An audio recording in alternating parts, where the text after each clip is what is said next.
Hi, everyone, and welcome to this month's mug session. Our topic is on price and market trend report. We've got Bryan Edwards, who's the Senior Director of Supply Chain and Logistics at Xanterra Travel Collection.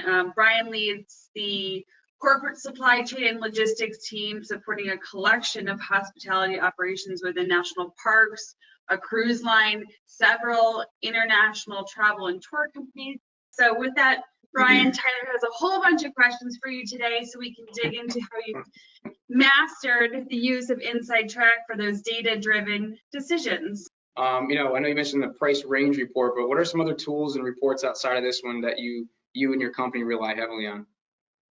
Yeah, so we're fanatical users of the advanced purchase report. It allows us to really kind of customize views based on manufacturer, based on distributor, company, all these other we can get very, very refined or run very big reports.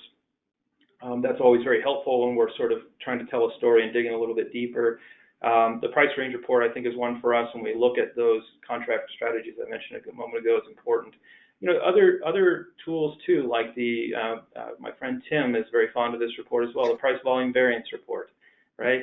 This is a great story that tells us what's the effect of these increases. Is it a symptom of volume, we're buying a lot more of it? Is it a symptom of cost? Is it perhaps both, right? And really understanding those circumstances, which I think rounds out a lot of the data we're seeing here, like the cheddar cheese example. We know that there's a cost influence, but what if there was also a volume influence? That year over year, we're, in addition to spending more per unit, we're also buying more of it, right? This helps us then go back to our operations stakeholders and say, we've got a problem, right? The commodity markets are doing what they're doing, and I can only do so much from a contracting perspective. What can we do from a menu programming perspective, or if we've got employee dining room or buffets or whatever, where we can pivot and change our menu to then lean into other items that are going to be more profitable for us. So that's a big one. We really appreciate that. It also helps, certainly for my team, to be good stewards and partners to the business, where we're allowing them to stay in the loop, right? That idea of transparency and easily communicated circumstances. Here's what's happening and here's why, right? Without there being a massive report, I just send them instead of the storytelling opportunity.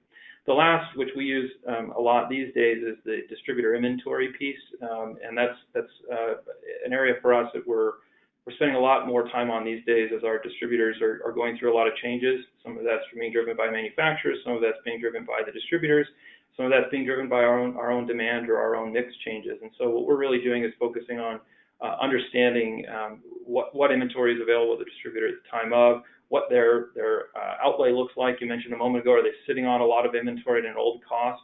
These are the types of things that also give us another lens into kind of our circumstances that are very bespoke and personal to us, that allow us to be much smarter consumers.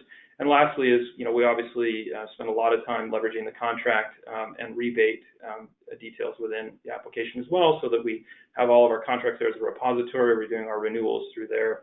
Same thing with rebates, and then inspecting what's on contract and what's not on contract, where we have opportunities to pick up additional savings.